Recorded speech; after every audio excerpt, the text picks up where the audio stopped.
मदार बोलता है। इसमें हम एफ का डेटा एक बार शुरू करते हैं कि क्या एफ ने कल किया और अब क्या डी कर रहे हैं। तो एफ की एक्टिविटी थोड़ी सी जो उनकी रफ्तार थी वो धीमी पड़ती हुई नहीं दिख रही है, लेकिन आई थिंक उनका जो दूसरा डेटा था वो थोड़ा सा इंटरेस्टिंग था। मैं उस डेटा को थोड़ा एलोबरेट करूंगा। एफ ने कल 2383 करोड़ रुपए की सेलिंग की है और डी ने करीब 2788 करोड़ रुपए की बाइंग की है। एक बार देख लेते हैं ग्लोबल इंडिसेस का हाल, वहाँ पे किस तरह का हाल देखने के लिए मिल रहा है। तो ग्लोबल इंडिसेस पर नज़र डालें तो यहाँ पर डाउ में करीब 62 पॉइंट की गिरावट देखने के लिए मिली। शंघाई फ्लैट है, निकाई प्लस में है, हैंसेंग बिल्कुल फ्लैट है, कोस्पी बिल्कुल फ्लैट है। तो कोई ग्लोबल इंडिसेस है तो कोई भी कोई ऐसा सपोर्ट या नेगेटिव पॉजिटिव कुछ मिल नहीं रहा। एक बार देख लेते हैं बाकी मार्केट्स का हाल, बाकी शेयर्स का हाल। तो टॉप गेनर्स में किर्लोस्कर इंजीनियरिंग करीब 7.5% ऊपर, ईपीएल करीब 4.5%। आईटीआई को यूपी गवर्नमेंट से में एक ऑर्डर मिला है तो उसका फ़ायदा मिल रहा है, 4.5% ऊपर है। गॉडफ्रे फिलिप्स करीब 4.5%, फ्लोरोकेमिकल करीब 4% ऊपर है। तो ये कुछ एक काउंटर्स हैं जो कि चुनिंदा और काफ़ी तेज़ी से चल रहे हैं। एक बार देख लेते हैं टॉप लूजर्स। सीसीएल यहाँ पर करीब 6.5%, ट्रांस रेल करीब 6.5% नीचे, गोकुल दास एक्सपोर्ट 6.5% नीचे, एरिस लाइफ साइंस करीब 6.5% और अनूप इंजीनियरिंग करीब 6.5%। तो कुछ एक काउंटर्स हैं जिनमें से जिनके रिजल्ट आए हैं, फॉर एग्जांपल टारेल एंड गोकेक्स, इन सभी के रिजल्ट्स आए जिनका इम्पैक्ट देखने के लिए मिल रहा है। एफ की डेटा की मैं बात कर रहा था तो कैश मार्केट में कल वैसे उनकी 22 करोड़ की ही सेलिंग थी और डी की 3840 करोड़ की बाइंग थी। एफ ने इंडेक्स फ्यूचर तो कल सेल किया है, लेकिन इंडेक्स ऑप्शन में अच्छी बाइंग करके ले गए, वो 6828 करोड़ रुपए की। स्टॉक फ्यूचर सेल किया है लेकिन स्टॉक ऑप्शन बाय करके ले गए हैं। तो ये थोड़ा सा एफ का डेटा है जो कि थोड़ा इंटरेस्टिंग बन रहा है। लेकिन आज की सबसे बड़ी खबर यही है कि आरबीआई ने पॉलिसी में कोई बदलाव नहीं किया, जो रेट से उनको स्थिर रखा है। और आरबीआई गवर्नर का कहना है कि जो जियोपॉलिटिकल रिस्क है वो थोड़ा सा कम होता हुआ नज़र आया, जिसका शायद फ़ायदा मिले। और त्योहारी सीज़न भी जो इंडिया में है अब वो शुरू होने जा रहा है, जिसका फ़ायदा इंडियन कंपनीज़ को मिल सकता है। रचित भाई ये बताएं, देखिए आरबीआई ने जो करना था वो पहले ही कर चुके। शायद ये गवर्नमेंट ने उनको पहले ही मैसेज पास ऑन कर दिया होगा कि आपको जो करना है कर लो, आगे आने वाला समय टफ है। और अब पता लग रहा है कि वो जितनी ज़रूरत नहीं थी लास्ट टाइम, जितनी एक्सपेक्टेशन नहीं थी मार्केट को, उससे ज़्यादा मिल गया था। मार्केट को तो बूस्ट मिला, लेकिन मार्केट को ये नहीं पता था कि आगे की डगर शायद उनके लिए मुश्किल होने जा रही है। तो अब आरबीआई गवर्नर ने ब्रेक लगा दी है फाइनली। क्या लग रहा है, कोई और गुंजाइश लगती है आपको आगे, और त्योहारी सीजन से क्या उम्मीद है? सर, जब घर में कोई नया मेंबर आता है ना, तो वो पहले पहले इस तरीके से आपको ओवरवेल्म करने की कोशिश करते हैं कि देखो भाई, अभी तक तुम जिनके साथ भी जी रहे थे, जो भी कर रहे थे, मैं सबका फेवरेट बनने वाला हूँ और मैं सबके लिए सोचने वाला हूँ। एक हम्म। कहीं ना कहीं वो भी चीज थी। जब वो पॉलिसी आई थी तो सर ऐसा लगा था कि एक ना बहुत टाइम से कुछ रुका हुआ मामला था जो अब आगे बढ़ता हुआ दिख रहा है। जिस तरीके से उन्होंने पूरी सिचुएशन करी, उसमें मैं विवेक सर एक और चीज बोलना चाहूंगा कि आप देखें कि मार्केट में इस रेट कट के बाद या जो उन्होंने लिक्विडिटी दी थी, उसके बाद भी कहीं ना कहीं क्रेडिट ऑफटेक नहीं होता हुआ दिखा। हम्म। आप देखें क्रेडिट ऑफटेक जो कि इस कट के बाद कई कई जगह ये भी एक्सपेक्ट कर रहे थे कुछ कुछ बैंक्स में कि हम डबल डिजिट में होगा।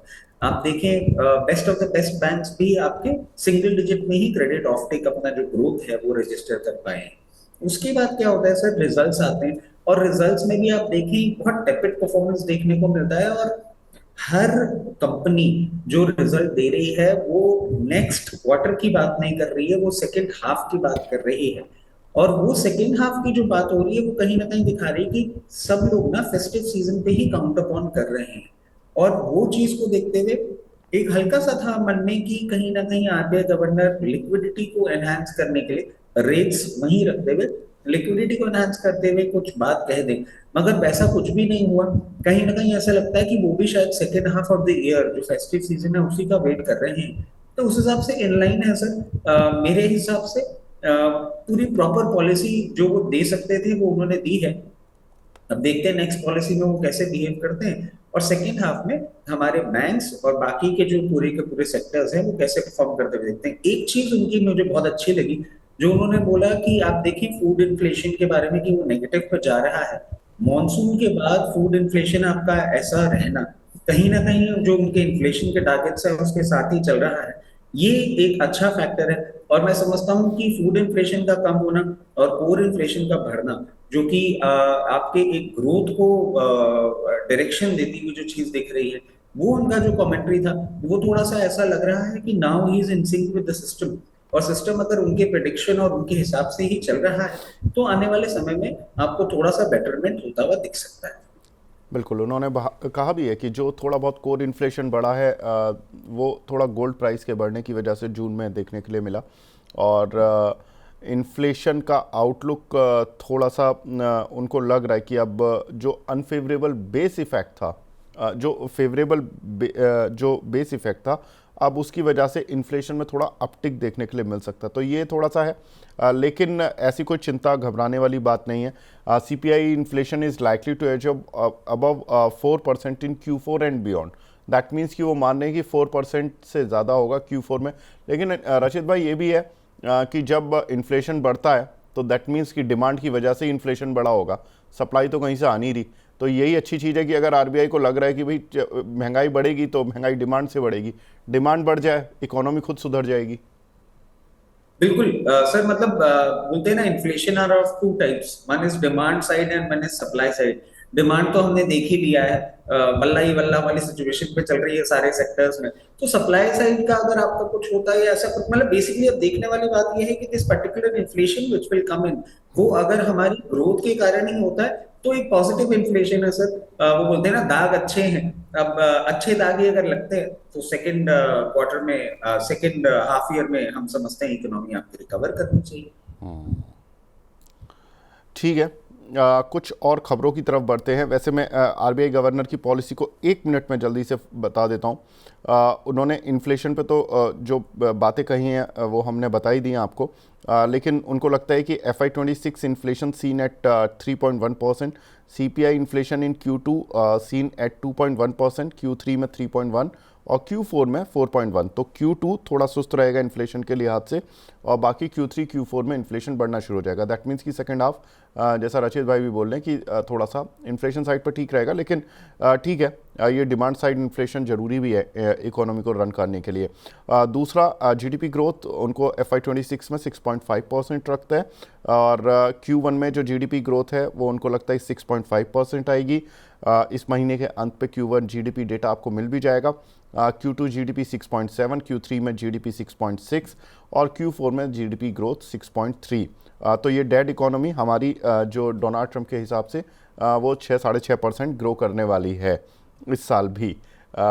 Very nice. अच्छा, उसके आगे हमारी डेड इकोनॉमी में सर फॉरेक्स रिजर्व भी करीब $689 बिलियन के हो गए हैं, और हम 2028 तक वर्ल्ड की तीसरी बड़ी इकोनॉमी बन जाएंगे।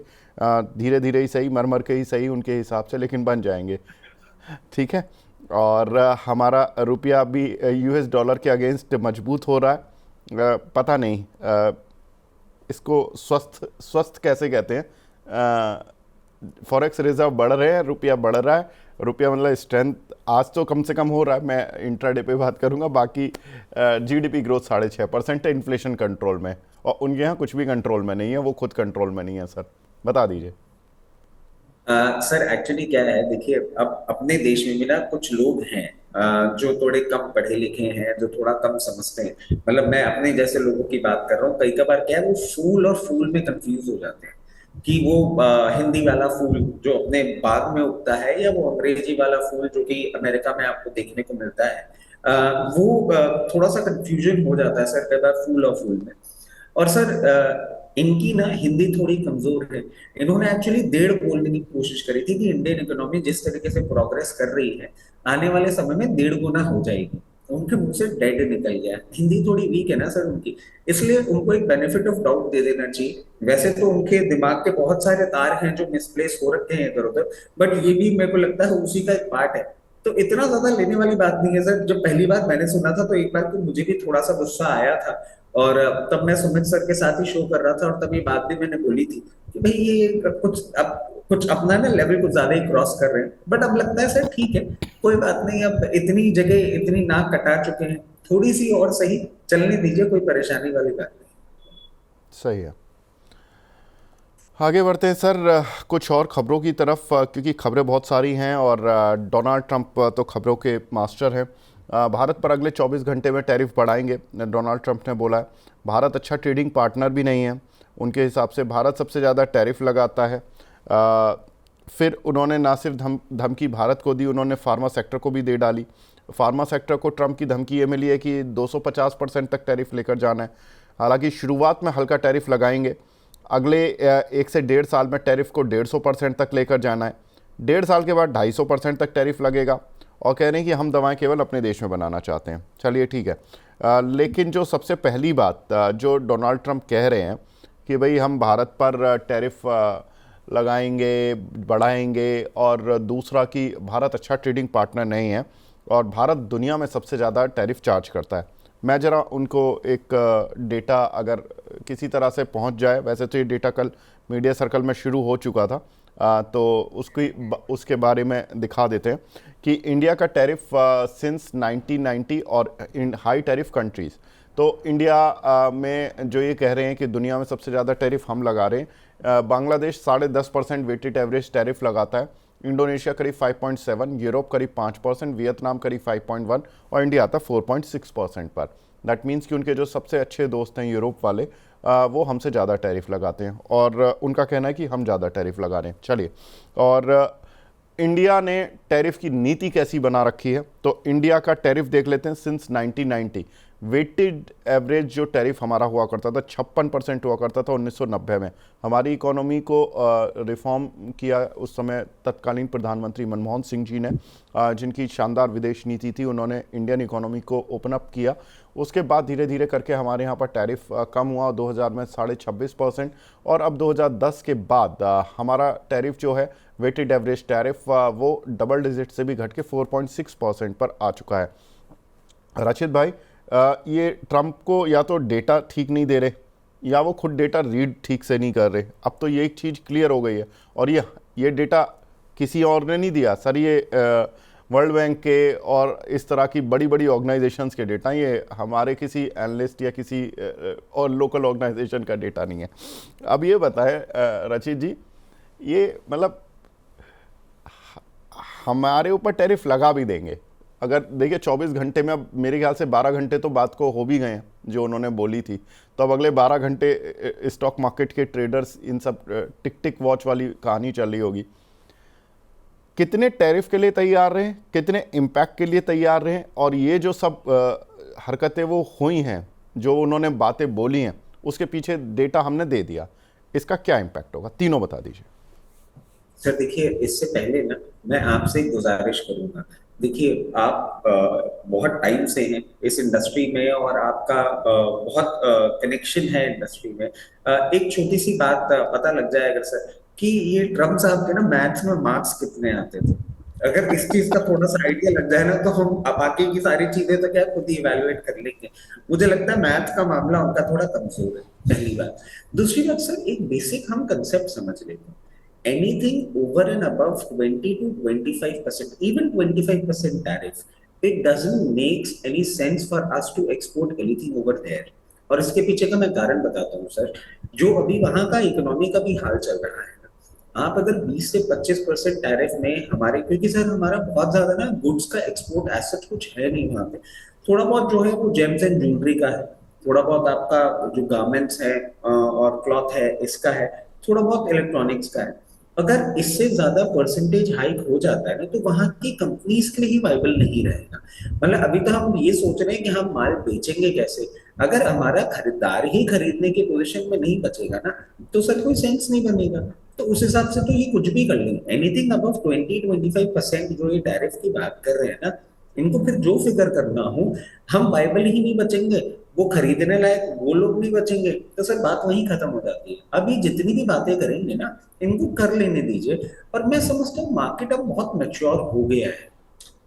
कहीं ना कहीं आप देखिए जिस तरीके से पूरी सिचुएशन बन रही है, हम पैसा पोरिंग कर रहे हैं, हम अब अपने हिसाब से काम चला रहे हैं। अच्छा, जो एक्सपोर्ट्स के हमारे डेटा हैं, if I am correct sir, आप देखिए टोटल जीडीपी में 30 to 35 बेसिस पॉइंट्स का ही फर्क पड़ता है अगर हमारे यूएस एक्सपोर्ट्स पूरे के पूरे कम हो जाते हैं। उस पर ये बात जरूर है कि आप बोल सकते हैं कि आगे एक रिपल इफेक्ट आता हुआ दिखेगा। मैं उस बात को बिल्कुल दोहराना नहीं कर रहा हूँ कि आपको रिपल इफेक्ट आता हुआ दिखेगा, बट वो क्या इतना बड़ा है कि हम कॉन्स्टेंटली टेंशन लेते रहे? मेरे हिसाब से नहीं।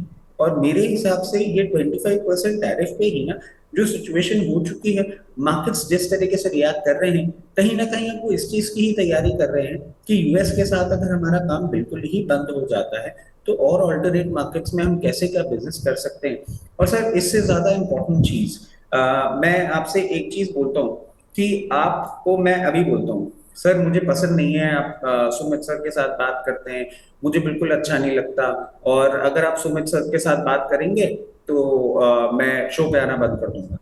और ये बात मैं आपको बोलता हूँ, और नेक्स्ट 1 घंटे बाद आप सुमित सर के साथ एक सेल्फी खींच के और मुझे भेज देते और बोलते जा, जो बंद पड़ता है कर ले। सर हमारे डोवेल साहब जो है वो तो पहुंच चुके हैं, जयशंकर साहब भी पहुंचने ही वाले हैं, जो उनका सबसे बड़ा दुश्मन बना हुआ है हमारे लिए, हम उनके पास जाके बैठ रहे हैं सर। तो अब इससे ज्यादा बड़ा और लाउड एंड क्लियर स्टेटमेंट मुझे नहीं लगता कोई भी देश दे सकता है कि आप हमें बिजनेस करने के लिए मना कर रहे हैं, और हमारे डिफेंस और फॉरेन के जो हाई ऑफिशियल्स हैं वो वहां जाके बैठ के डील क्लिक करने पे बैठे हैं सर। तो अब मुझे नहीं लगता हमें ज्यादा कुछ इनको रीड करना चाहिए। He is a bygone till the time he becomes same. हम तो अब अपनी ही रणनीति और अपने ही मार्केट पे चल रहे हैं। बिल्कुल। तो ये तो रही बात डोनाल्ड ट्रंप की, लेकिन अब हमारे साथ एक और ख़ास मेहमान जुड़ चुके हैं। हमारे साथ प्रदीप हल्दर जी जुड़ चुके हैं, हेड हैं पीएसडी कैपिटल के। प्रदीप जी क्या हाल, good morning. Good morning Vivek ji आपको एंड रचित जी आपको एंड सारे व्यूअर्स को very good morning. Good morning. Pradeep ji, पहले इससे पहले कि मैं आगे बढ़ूं, हमारे अंशुल जी, प्रिय अंशुल जी हमारे मुझे मैसेज कर रहे हैं कि उनका एक शेयर उन्होंने कल बताया था, स्टील एक्स का शेयर आई रिमेंबर उन्होंने करीब 10 सवा 10 रुपये की रेंज पर बताया था। वो आज गिरे हुए मार्केट में भी अच्छा चला है, करीब 7-8% आज भी चल गया है। तो एक बार हम उस पर नज़र डाल लेते हैं, करीब 6% अभी ऊपर है, और आज का हाई जो बना है उसका 11.49 का बना है। तो कल जहां पर उन्होंने दिया था, कल बताते बताते भी भाग गया था ये शेयर, और आज भी करीब 6% ऊपर है। तो ऑलमोस्ट ये शेयर कल बताए हुए लेवल से 10% अप आ गया। तो स्टील एक्स पर नज़र बनाकर रखें।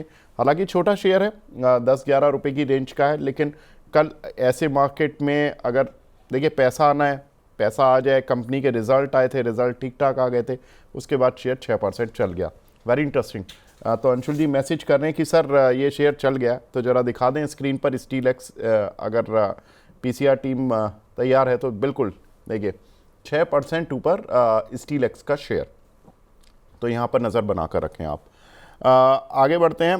प्रदीप जी, मार्केट में क्या तैयारी करवा रहे हैं आप अपने क्लाइंट्स को? मैंने रचित जी से तो पूछ लिया था कि भाई डोनाल्ड ट्रंप ने कहा है कि 24 घंटे में टैरिफ लगा दूंगा, 12 घंटे बीत गए हैं, अब 12 घंटे बचे हैं, तो आज का मार्केट तो ऑलमोस्ट ख़त्म हो जाएगा।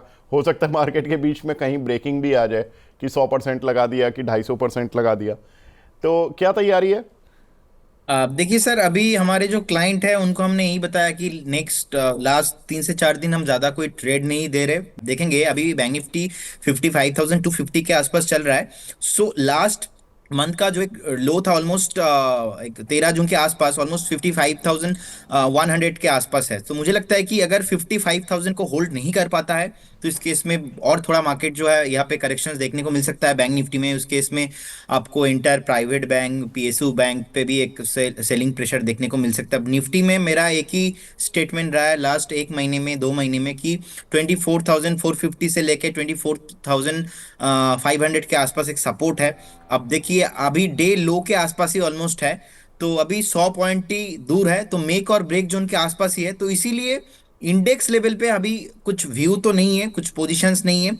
स्टॉक स्पेसिफिक काम करना है जहां पे फंडामेंटल अच्छा हो रहा है, थोड़ा बहुत टेक्निकल मुझे अच्छा लग रहा है कि नीचे आ गया, वैल्यू जोन पे आ गया, बस वही स्टॉक स्पेसिफिक मुझे अभी काम करना है। और 2-4 दिन तो मुझे कुछ नहीं करना, बिकॉज आई बिलीव कि सम टाइम ज्यादा ट्रेड करने से अच्छा है पैसा को बचाना। तो मुझे लगता है कि नेक्स्ट 2 से 3 दिन, इसी हफ्ते का क्लोजिंग बहुत इंपॉर्टेंट होने वाला है। और ट्रम्प जी को प्रिडिक्ट करना बहुत ही मुश्किल है, क्योंकि is a unpredictable man. By chance अगर 100% के ऊपर कुछ भी टैरिफ ऐसा लगा देते हैं तो मार्केट के लिए एक झटका भी हो सकता है। तो क्योंकि मार्केट मेक और ब्रेक जोन के आसपास भी है, तो इसीलिए मैं एक बार वेट करूंगा, पेशेंस रखने के लिए बोला है इन्वेस्टर्स को। तो यहाँ पर मेक और ब्रेक वाली सिचुएशन इस समय चल रही है। इस समय निफ्टी भी अपने डेज लो के आसपास चल रही है, 24,550 के आसपास निफ्टी चल रही है, 93 पॉइंट नीचे। सेंसेक्स भी 250 पॉइंट नीचे। और निफ्टी आईटी आज बिगेस्ट लूज़र है, हमने बात भी की थी, 556 पॉइंट। और बैंक निफ्टी करीब 100 पॉइंट नीचे। लेकिन आगे बढ़ते हैं और ख़बरों की तरफ, और ख़बरें फटाफट से ले लेते हैं क्योंकि 11 बज गए। 10 मिनट में सारी खबरें निपटा देते हैं, उसके बाद फिर हाँ रचित जी बताएं। सर पहले तो प्रदीप भाई को नमस्कार। एक बहुत इंटरेस्टिंग न्यूज आई है अभी, और वो हाँ। न्यूज क्या आई है सर कि ब्राजील के जो प्रेसिडेंट हैं उनकी तरफ से अभी एक स्टेटमेंट आया है कि जो ब्रिक्स के लिए व्यवहार है ट्रम्प साहब का, वो बिल्कुल भी सही नहीं है। And he is not keen in talking to Donald Trump any more, and he will in some time give a call to prime minister Modi. ये सर अभी मैं क्योंकि आरबीआई की पॉलिसी के चलते ना, मैंने अपनी स्क्रीन चला रखी थी, उस पर ये फ्लैश आया है। अब मैं जो आपको पिछले आधे घंटे से बात बता रहा था ना कि sir he has lost all the dignity, और मैं कहता हूं अब तो इंटीग्रिटी, सॉरी। अब मैं एक ही चीज कहता हूं, आज रात को ना ट्रम्प साहब बस एक लास्ट नीले तो ऑफर डाल दे कि अब आपने दोवल साहब को भेज दिया, अब मैं 5,000% आप पे टैरिफ लगाने वाला हूँ। सर लगा लोगों के खत्म करें कहानी, हमको धंधा ही नहीं करना उनके साथ, हम अपना काम जो कर रहे हैं वो करते रहे। रचित जी, अगर आईटी कंपनी और फार्मा कंपनियों का एक्सपोजर बड़ा नहीं होता ना तो शायद हम ये कह लेते, मतलब सर बट आईटी में तो आप समझिए ना, आईटी में तो टैरिफ लगता ही नहीं। नहीं सर, वो कहीं ना कहीं बदला लेना शुरू कर देंगे ना। वो आपको पता ही है वो किस किस्म के मतलब इंसान हैं। वो आपकी आईटी कंपनियों पर इन्वेस्टिगेशन बिठा देंगे, आपकी आईटी कंपनियों पर डेटा ब्रीच का मामला डाल देंगे। उन्होंने चाइना के साथ भी ऐसा किया था। देखिए वो ठीक है, अंत में आपको सॉर्ट आउट तो करना ही पड़ेगा, लेकिन हाँ अपनी शर्तें भी आपको रखनी होंगी और आपको ये बताना होगा कि बॉस ऐसा नहीं है कि डेड इकोनॉमी या कुछ भी आप बोल के निकल जाएंगे। सर दो ही तो शर्तें हैं एक्चुअली। ये जो पूरा डेडलॉक हो रहा है, जितना मैं समझता हूँ, दो बातों के कारण हो रहा है। एक तो डेयरी प्रोडक्ट्स हाँ। और एक माइक्रो ग्रीन्स। इन दो पे ही तो हम अटके हुए हैं। इसी यही तो सारा टसल अटका हुआ है। अब ये वो समझने को तैयार नहीं है, हम समझा समझा के परेशान हो गए। बट जैसा कि अभी आपने देखा कि 5 से बड़ा उनको 4.5 लगता है, तो उनको ये बात भी नहीं समझ में आ रही है। तो ठीक सर बात है। अब क्या कर सकते हैं, कोई इलाज नहीं है। ठीक बात है। लेकिन फार्मा कंपनियों पर टैरिफ की जो बात उन्होंने कही है कि फिलहाल छोटी अवधि में तो ज़्यादा बड़ा टैरिफ नहीं लगेगा, लेकिन वो फोकस कर रहे हैं कि वो अपने ही देश में अब दवाइयाँ बनाएंगे। प्रदीप भाई, चार्ट पे कैसे दिख रहे हैं आपको फार्मा शेयर? क्योंकि आज सभी फार्मा शेयर 1-1, 2-2% नीचे हैं, एक्सेप्ट ल्यूपिन, क्योंकि उसके तो रिजल्ट्स वाला मामला है। लुपिन का रिजल्ट एक्चुअली बहुत ही अच्छा आया है, और जिस तरीके से लेकिन ये ल्यूपिन भी अब डेज हाई से नीचे आ गया। हाँ, लुपिन का रिजल्ट बहुत ही अच्छा आया है, लेकिन वो हाँ। चार्ट पे नहीं दिखाई दे रहा है। मुझे लगता है कि फार्मा सेक्टर यहाँ से भी एक बार 5 to 7% करेक्शंस तो पॉसिबल है, जिस तरीके का चार्ट यहाँ पे है। स्टॉक स्पेसिफिक थोड़ा बात करूंगा मैं, लाइक औरोबिंदो फार्मा का मैं चार्ट देख रहा था अभी। जिस तरीके का यहाँ पे पैटर्न बिल्ड हुआ है 1076 के आसपास चल रहा है, मुझे लगता है कि ज्यादा डाउनफॉल नहीं है इसमें। 1012 1012 से लेके 1005 के आसपास एक स्ट्रॉन्ग सपोर्ट है। तो थोड़ा थोड़ा करके एक्यूमुलेशन करने का टाइम फार्मा स्टॉक्स में आ रहा है। लेकिन वही है, मेरे लिए नेक्स्ट 3 से 4 दिन बहुत इंपॉर्टेंट है, क्योंकि डोनाल्ड ट्रम्प जी क्या करेंगे मैं एक बार देखूंगा। उसके बाद ही को है जो भी है डिसीजन मैं लेने वाला हूँ। बाकी जिस तरीके से अभी पैटर्न बिल्ड हुआ है, मुझे लगता है कि स्टॉक एक बार 1015 1020 के आसपास आ सकता है। बाकी जितने भी और फार्मास काउंटर्स है, हेल्थ रिलेटेड काउंटर है, मुझे लगता है कि थोड़ा स्टॉक स्पेसिफिक खेलना बहुत इंपॉर्टेंट है। क्योंकि अभी जो है बहुत ही जो मुझे लगता है कि एक बार इंपॉर्टेंट होगा नेक्स्ट 2 से 3 दिन। तो एक ही स्टॉक हेल्थ केयर में मुझे अच्छा लगता है, वो है फोर्टिस। तो फोर्टिस हेल्थ केयर का चार्ट मुझे बहुत ही अच्छा लग रहा है, और जिस तरीके से एक लास्ट कुछ हफ्ते से परफॉर्म हो रहा है और कुछ महीने से परफॉर्म हो रहा है, अभी 851 के आसपास चल रहा है। मुझे लगता है कि कभी भी अगर आपको स्टॉक 835 830 के आसपास मिल गया, नेक्स्ट 6 से 8 महीने के लिए आप बाय कीजिए। पहला टारगेट होगा 950 और 1000 के ऊपर जाने के लिए रेडी हो रहा है विथ स्टॉप लॉस ऑफ 790 के आसपास। बाकी ऐसा कोई पैटर्न चार्ट मुझे अच्छा नहीं लग रहा है ठीक से, मैं एक बार करेक्शंस के लिए वेट करूंगा। तो फोर्टिज प्रदीप जी को अच्छा लग रहा है, लेकिन एक काउंटर और यहाँ पर हम बात करेंगे ग्लैंड फार्मा, जिसका कि देखिए यूएस में एक्सपोजर सबसे ज़्यादा है, वन ऑफ द हाईएस्ट है। 54% इनकी सेल यूएस से आती है। ग्रैन्यूल्स की जो 66% सेल है वो यूएस से आती है। उसके बाद अरविंदो 48, जाइडस 47, डॉक्टर रेड्डीज 47, ल्यूपिन 39, इन सभी फार्मास्यूटिकल कंपनीज का एक मेजर एक्सपोजर यूएस से है। ग्लैंड फार्मा के कल नतीजे भी आए थे। नतीजों के बाद इस पर 2 रिपोर्ट आई हैं। एक सिटी की, जिन्होंने कि अपना सेल इंस्टेंस मेंटेन किया है 1680 के टारगेट के लिए, और जेफरीज ने इस काउंटर को अपग्रेड किया। पहले उनकी होल्ड की रेटिंग, अंडर परफॉर्म की रेटिंग थी, अब उसको बढ़ाकर होल्ड कर दिया है, और पहले उनका टारगेट 1350 था, अभी 1950 है। तो आज इस काउंटर पर मूव भी है, करीब 1.5% ऊपर आ गया, क्योंकि अपग्रेड मिला जेफरीज का। रचित भाई कैसे देख रहे हैं उन फार्मा कंपनियों को जिनकी, चूंकि हमने पूरी लिस्ट दिखा दी आपको कि ज़्यादातर फार्मा कंपनीज का जो एक्सपोजर है वो बड़ी फार्मा कंपनियों का 30% से 50% तक है, और कुछ मिड कैप फार्मा कंपनियों का 50% से ज़्यादा है। कोई फार्मा कंपनी आपकी रडार पर, और एज वेल एज ग्लैंड पर आपका व्यू? देखिए, फार्मा कंपनी एज सच अभी मैं कोई भी नहीं देख रहा हूँ, मगर मैं एक चीज सर जरूर बोलना चाहूंगा कि ये बहुत इलॉजिकल बात कर रहे हैं अभी भी। मैंने अभी शो की शुरुआत में भी कहा था आपको कि anything above 2025 doesn't makes it viable for them. आप 250 कर देते हैं ना, तो वो खुद नहीं कर पोजिशन पे रहेंगे। और सर, हेल्थ केयर एक ऐसी स्पेस है ना जिसके हम शुरू से बोल रहे हैं कि वो इतना एग्रेसिव जो बार बार बोल रहे हैं ना होने के लिए, क्योंकि सर रोटी कपड़ा मकान दवाई, ये जो फिडल करने की कोशिश कर रहे हैं, यहाँ पे कहीं ना कहीं इनको प्रॉब्लम आती हुई दिख सकती है। बट क्योंकि जैसा अभी प्रदीप भाई बोल रहे हैं, मैं भी यही चीज बोलूंगा कि एटलीस्ट फॉर फार्मा हम एक बार वेट एंड वॉच कर लेते हैं कि वो आके आके क्या बोलते हैं।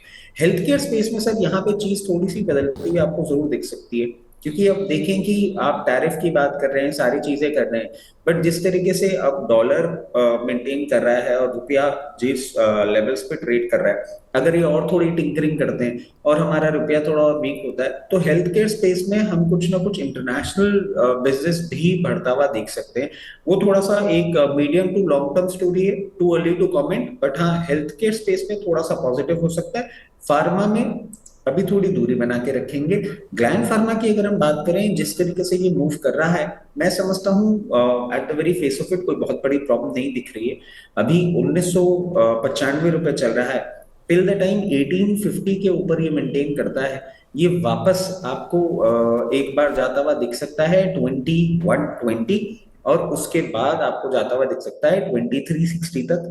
मेरे को at the very face of it थोड़ा सा, क्योंकि सर रन इतना कर गया है ना, इसलिए थोड़ा सा स्टॉप लॉस नीचे है, बट अभी अपसाइड की ट्रांजैक्टरी मेंटेन करता हुआ दिख रहा है। हम ल्यूपिन की बात कर रहे थे, कल रिजल्ट्स भी आए कंपनी के, एक बार देख लेते हैं रिजल्ट्स कैसे रहे। रेवेन्यूज़ में करीब 12% का जंप देखने के लिए मिला, और प्रॉफिट में 52% का जंप था। एबिटा 39% बढ़ता हुआ दिखाई दिया, और मार्जिन्स में करीब करीब 540 बेसिस पॉइंट का जंप देखने के लिए मिला। प्रदीप भाई, आप ल्यूपिन पे कुछ बोल रहे थे। डोनाल्ड ट्रंप की भी नज़रें होंगी इन कंपनियों पर कि 25-25, 30-30% हमारी कंपनियां मार्जिन कमा रही हैं। देखिए, आज सुबह मैं संदीप जी के साथ ही शो कर रहा था, उस टाइम पे मैं बताया था कि इतना बढ़िया रिजल्ट, उस टाइम पे संदीप जी पूछ रहे थे कि क्या गैप अप होगा। सो वही है, स्टोरी अलग होता है, रिएक्शन अलग होता है। सो 1851 के आसपास चल रहा है, जिस तरीके से चार्ट है मुझे लगता है कि एक बार वेट करना चाहिए। देखिए, रचित जी भी ऑलरेडी इसके ऊपर जो है बता दिया है, मुझे लगता है कि फार्मा सेक्टर पे एक बार वेट करना चाहिए। सो 1851 के आसपास चल रहा है, सपोर्ट है 1803, 18 ऑलमोस्ट 1800 के आसपास एक सपोर्ट है। लेकिन जिस तरीके से न्यूज है डोनाल्ड ट्रम्प जी का, अगर इसके ऊपर कुछ आता है फिर भी, सो इसीलिए एक बार वेट करना बहुत अच्छा होगा। फ्रेश तो बाई इस काउंटर पे अभी नहीं करना चाहिए। रिजल्ट अच्छा है, लेकिन रिजल्ट का कोई रिएक्शन क्योंकि नहीं है, 1900 के ऊपर भी सस्टेन नहीं हुआ, डे हाई से बहुत नीचे आया, एक झटका भी लगा है। 50% भी डे हाई से ऑलमोस्ट नीचे है। तो एक बार वेट कीजिए, कभी भी एक बार 1800 के आसपास आता है, सपोर्ट लेता है, तो एक बार प्राइस अगर होल्ड करता है उस टाइम पे फिर से एक बार रिव्यू करेंगे, लेकिन अभी मुझे तो कुछ नहीं करना। ठीक है, तो ये कुछ काउंटर हैं जहाँ पर कि अभी आपको रिव्यू और सर ने बता दिया कि ल्यूपिन पे एग्जैक्टली क्या करना है और ग्लैंड फार्मा पर क्या करना है, बाकी फार्मा सेक्टर पर क्या करना है। लेकिन एक काउंटर और एक इनफैक्ट सेक्टर और जिस पे मैं बात करूँगा वो है तेल सेक्टर, जहाँ पर कि रशिया का हमारा जो रिलेशन है उसके चलते डोनाल्ड ट्रंप काफ़ी भड़के हुए हैं। लेकिन एक डेटा बड़ा इंटरेस्टिंग मिला। वो डेटा ये है कि भले ही डोनाल्ड ट्रंप कुछ भी कह रहे हो कि इंडिया को तेल इंपोर्ट नहीं करना है, रशिया से 3 अगस्त तक के हफ्ते में वीकली डेटा आता है, ये 28 तेल टैंकर रवाना हुए हैं। 28 टैंकर में करीब 21 मिलियन बैरल तेल था और 27 जुलाई को के वाले वीक में 25 टैंकर रवाना हुए थे। तो 25 के मुकाबले 28 टैंकर, जितना वो बोल रहे हैं उससे ज़्यादा टैंकर वो रशिया वाला एक्सपोर्ट कर रहा है, रशिया एक्सपोर्ट कर रहा है। रूस के तेल की कीमत अगर देखें तो करीब 60 से 61 डॉलर पर बैरल है और उनकी जो एक दूसरा ग्रेड होता है ESPO ग्रेड तेल, उसकी वैल्यू करीब 70 डॉलर पर बैरल है। तो भारत में जो रूस का तेल आता है सारी कुछ कॉस्ट वगैरह मिला के, ट्रांसपोर्टेशन कॉस्ट वगैरह मिलाकर, तो वो 68.1 डॉलर पर बैरल पर बैठता है। अब इसमें एक डेटा हम एक बार देख लेते हैं। 3 अगस्त को जो रूस से तेल सप्लाई वाले जो टैंकर चले हैं वो करीब 28 हैं।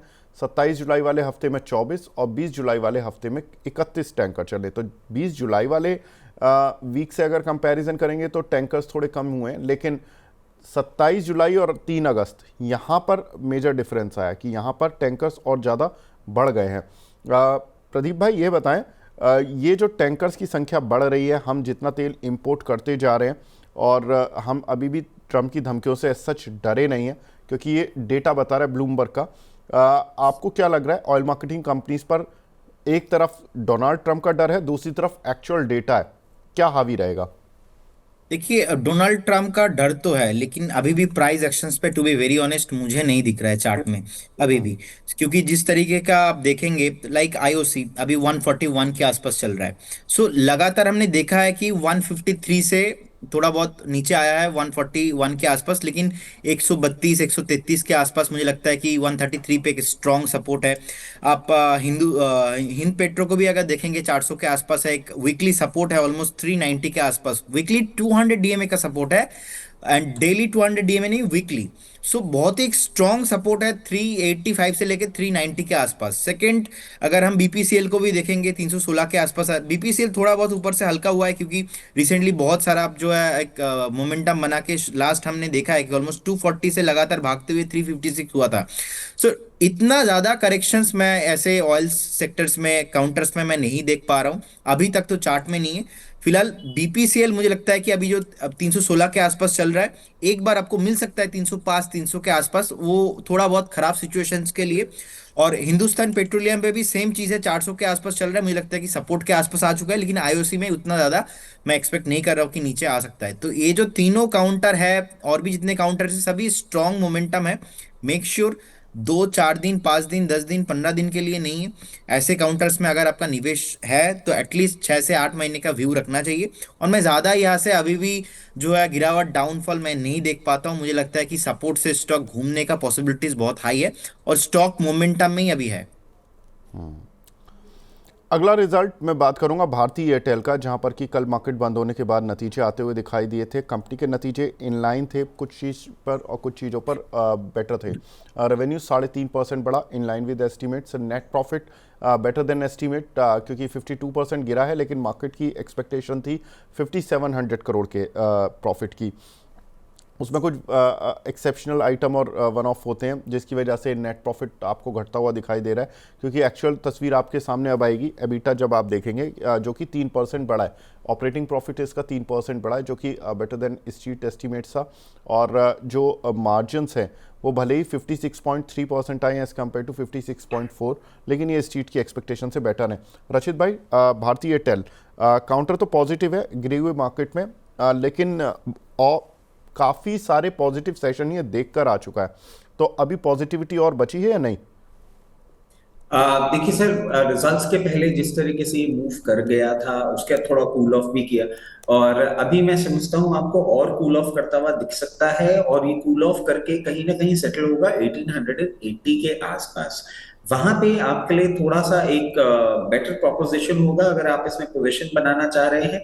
अगर आपके पास ऑलरेडी पोजीशन है तो मैं आपको ये सजेस्ट करूंगा कि अगर ड्यूरिंग द डे या एक दो दिन में कहीं भी आपको 1939 के आसपास अगर एग्जिट अपॉर्चुनिटी मिलती है, क्योंकि अगर आप एक सिर्फ ट्रेडिंग बेट लिए थे तो वो एक लेवल होगा जहां पे आपको अपनी पोजीशन बुक कर लेनी चाहिए। मगर अगर आप मीडियम टर्म के लिए इसको होल्ड कर रहे हैं तो डेफिनेटली होल्ड करें, कोई प्रॉब्लम वाली बात नहीं है। और जो नए एंट्री है उसके लिए जो लोअर लेवल सुझाए गए हैं वो ज्यादा बेनिफिटिंग हो सकता है।